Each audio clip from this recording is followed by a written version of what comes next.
আর আব্বা জানেরা, ও ভাই জানেরা, আপনি যেদিন মরবেন ওই মাস্টার কিন্তু জানাজা পড়াবে না।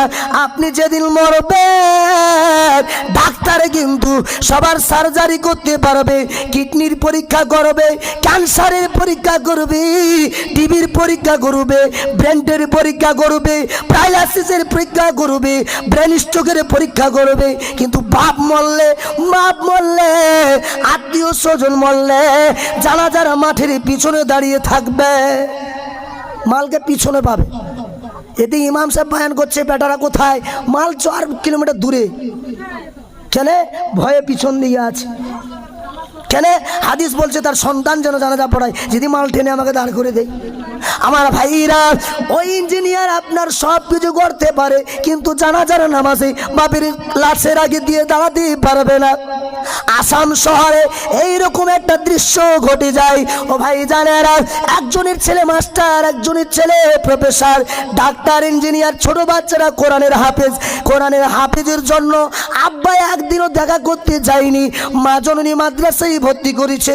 এটা আসাম মালদার ঘটনা।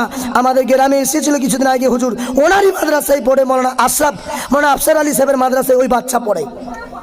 ওই বাচ্চার বাপ মাদ্রাসায় ভর্তি করছে, সব ছেলেদেরকে শিক্ষা দিচ্ছে, জেনারেল শিক্ষা, সব চাকরি করে। ছোট বাচ্চারা বদমাশি করে, স্কুলে পড়াশোনা করে না, মাদ্রাসায় ভর্তি করছে, মাদ্রাসায় পড়তেছে।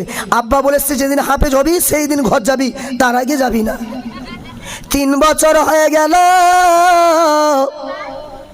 10 পারা দিয়ে 15 পারা হয়ে গেল। হঠাৎ করে মাদ্রাসায় ফোন গেল, ও মাদ্রাসার মহতামিম সাহেব, আপনি আমার ওই সন্তানকে ছুটি দিয়ে দিন। ওই সন্তানটাকে বলবে না তার মা জননী ফোনে কথা বলছে, ওই সন্তানকে বলবে না তার আব্বা দুনিয়ার জমিনে বেঁচে নাই, দুনিয়া দিয়ে বিদায় নিয়েছে। ওই বাচ্চাটাকে মাদ্রাসার শিক্ষকেরা ডাক দিয়ে মাথায় হাত বুলিয়ে বলে, বাবা আজকে তোমাকে আমার সঙ্গে তোমাদের বাড়িতে যেতে হবে।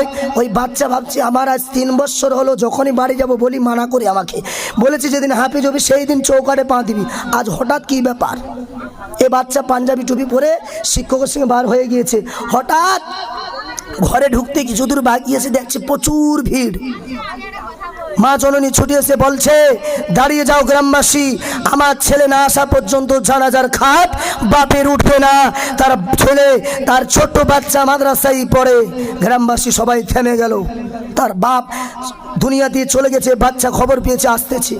আমার ভাইরা, ও সোনামণি বন্ধুরা, আম্মা জানেরা, ওই বাচ্চা যখন দূর থেকে দেখি এত ভিড়, মাথায় টুপি পাঞ্জাবি সবার, ওই বাচ্চাটা চোখের পানি ঝরিয়ে ঝরিয়ে কান্দে আর ভাবে, আল্লাহ আজ 3 বছর হয়ে গেল, আমি মায়ের মুখ দেখতে পাই না, আব্বার মুখ দেখতে পাই না, ভাইদের দেখতে পাই না।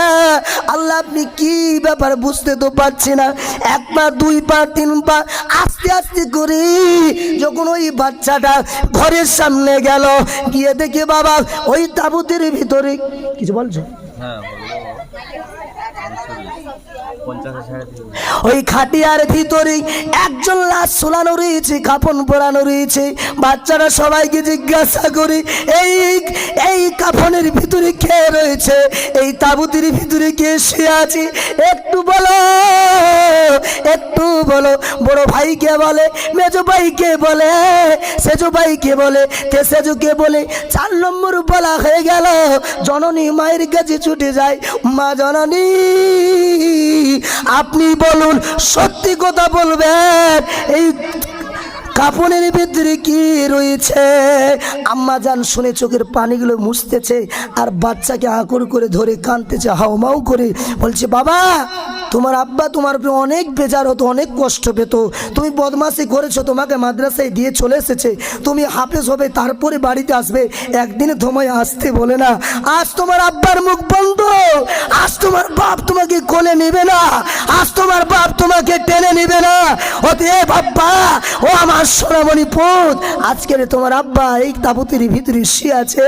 তোমার আব্বা তুমি যতবার বলেছো ততবার ফোনে বাধা দিয়েছে, তুই আসবি না, হাফেজ যেদিন হবি সেই দিন বাড়িতে আসবি, তুই 15 পারার হাফেজ হয়েছিস, তোর আব্বা তোর কোরআন শুনতে পাবে না। ওই বাচ্চাটা তাবুদের ঘরে দাঁড়িয়ে দাঁড়িয়ে বলতেছে, যদি সত্যি না হয় মিথ্যা হয় আপনারা যা বলবেন মেনে নেবেন, সোশ্যাল মিডিয়ায় যান, পুরো দৃশ্যটা ইউটিউবে দেখতে পাবেন। বাচ্চাটা চোখের অন্ধ, পাড়ার মানুষদের কাছে তাবুদের সামনে দাঁড়িয়ে বাপের ফরিয়াদ করতেছে।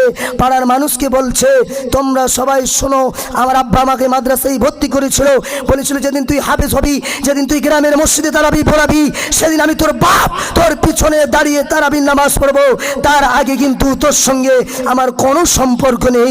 আব্বা জান, ভাই যান, দুনিয়ায় মাস্টার করিয়েছে, প্রফেসর করিয়েছে, ডাক্তার করিয়েছে, এইবারে জানাজা দাঁড় করানো হয়ে যাচ্ছে, জানাজা হবে। মসজিদের ইমাম বলছে, তোমরা 5 জন ভাই আছো, ডিসাইড করো কে জানাজা পড়াবে। ডাক্তার বলছে, ও মাস্টার ভাই, আমি ডাক্তারি করেছি কিন্তু জানাজার ইমামতি কোনোদিন করিনি, আমি সব কিছু শিখেছি, কিন্তু কোরআনের এই জানাজার এই দোয়াটা আমি কিন্তু শিখতে পারিনি।